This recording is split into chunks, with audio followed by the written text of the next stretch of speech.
ನಾಳಿನ ಸಂಚಿಕೆಯಲ್ಲಿ ಏನಾಗ್ತದೆ ಅನ್ನೋದನ್ನು ತುಂಬಾ ಕ್ವಿಕ್ಕಾಗಿ ನೋಡ್ಕೊಂಡು ಬರೋಣ ಬನ್ನಿ. ಇಲ್ಲಿ ನಂದವರು ಮನೆಗೆ ಬಂದಾಗ ಪ್ರಿಯಾ ನಂದವ್ರ ಹತ್ರ ಅತ್ತೆ ಮತ್ತು ಮೀನಾ ಇಬ್ಬರು ಕೂಡ ದೇವಸ್ಥಾನಕ್ಕೆ ಹೋಗಿದ್ದಾರೆ. ನಾನೇ ಊಟ ಬಡಿಸ್ತೀನಿ ಮಾವ ಬನ್ನಿ ಅಂತಾರೆ. ನೀನು ದೇವಸ್ಥಾನಕ್ಕೆ ಹೋಗ್ಬೋದಿತ್ತಲ್ಲ ಅಂತ ನಂದವ್ರು ಕೇಳಿದ್ದಕ್ಕೆ ಹೋಗ್ಬೋದಿತ್ತು ಮಾವ, ಆದರೆ ನಿಮಗೆ ಊಟ ಬಡಿಸ್ಬೇಕು, ಮನೆ ನೋಡ್ಕೋಬೇಕಲ್ವ, ಜೊತೆಗೆ ನಾನು ಪ್ರತಿ ಶುಕ್ರವಾರ ಹೋಗಿ ಬರ್ತೀನಿ ಅಂತಾರೆ. ಇದರಿಂದಾಗಿ ನಂದವ್ರಿಗೆ ಖುಷಿ ಆಗುತ್ತೆ, ಎಂಥ ಒಳ್ಳೆ ಮನಸ್ಸಿನ ಹೆಣ್ಮಕ್ಳಮ್ಮ ನೀನು ಅಂತ. ನಂತರ ನೀನು ತುಂಬ ಚೆನ್ನಾಗಿ ಓದ್ಕೊಂಡಿದ್ಯಾ, ಕೆಲ್ಸಕ್ಕೆ ಹೋಗ್ಬೋದಲ್ವ ಅಂದಾಗ ಕೆಲ್ಸಕ್ಕೆ ಹೋಗ್ಬೋದು ಮಾವ, ಆದರೆ ಮೀನವ್ರು ಕೆಲ್ಸಕ್ಕೆ ಹೋಗ್ತಾರೆ, ಅಮ್ಮ ಕೂಡ ಟ್ಯೂಷನ್ ಮಾಡಲಿಕ್ಕೆ ಹೋಗ್ತಾಳೆ, ನಾನಾದರೂ ಮನೇಲಿ ಇರಬೇಕಲ್ವಾ ನಿಮ್ಮನ್ನು ನೋಡ್ಕೊಳ್ಳೋದಕ್ಕೆ ಅಂದಾಗ ಏನು ಮಾತಾಡ್ತಿದ್ಯಾ ನೀನು, ಅಮ್ಮ ಟ್ಯೂಷನ್ ಮನೆಗೆ ಹೋಗ್ತಿದ್ದಾಳ ಅಂದಾಗ ಹೌದು ಮಾವ ಟ್ಯೂಷನ್ ಮಾಡೋಕ್ಕೆ ಹೋಗ್ತಿದ್ದಾಳೆ, ಯಾಕೆ ನಿಮಗೆ ಗೊತ್ತಿಲ್ವಾ, ನಾನು ಹೇಳ್ದೆ ಹೇಳಿ ಅಂತ ಅವರು ಹೇಳ್ತೀನಿ ಅಂತಲೇ ಹೇಳಿದರು.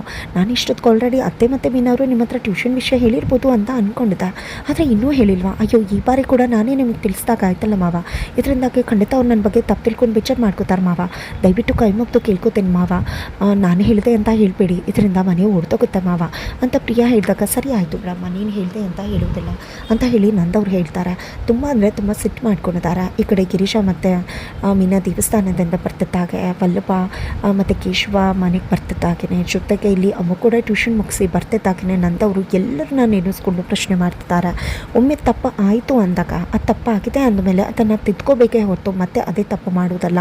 ನಾನು ಅವತ್ತು ಬೇಡ ಅಂತ ಹೇಳಿದ ಮೇಲೂ ಮತ್ತೆ ಯಾಕೆ ಅಮ್ಮ ಮತ್ತೆ ಟ್ಯೂಷನ್ ಮನೆಗೆ ಹೋಗಿ ಟ್ಯೂಷನ್ ಮಾಡ್ತಿರೋದು ಅಂತ ಪ್ರಶ್ನೆ ಮಾಡಿದಾಗ ಮತ್ತೆ ವಿಷಯ ಗೊತ್ತಾಗಿದೆ ಅಂತ ಮೀನಾ ಮತ್ತು ಅಮ್ಮ ಗಿರಿಜವರು ಗಾಬರಿ ಆಗ್ತಾರೆ. ಈ ಕಡೆ ವಲ್ಲಭ ಅಮ್ಮನೇ ನೋಡ್ತಿದ್ದಾರೆ.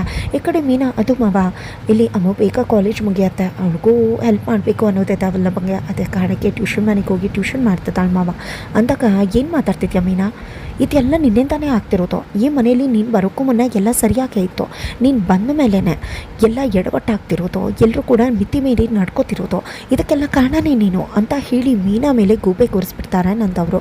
ಇದರಿಂದ ನಿಜಕ್ಕೂ ಮೀನಾಗೆ ಅವಮಾನ ಆಗಿಬಿಡುತ್ತೆ, ಕೇಶವಂಗೂ ತುಂಬ ಬೇಜಾರಾಗ್ಬಿಡುತ್ತೆ. ಹಾಗಿದ್ರೆ ಇದೇ ಒಂದು ಬೇಜಾರಲ್ಲಿ ಮೀನಾ ಮತ್ತು ಕೇಶವ ಮನೆ ಬಿಟ್ಟು ಹೋಗ್ತಾರಾ ಅನ್ನೋದನ್ನು ಕಾದು ನೋಡಬೇಕಿತ್ತು.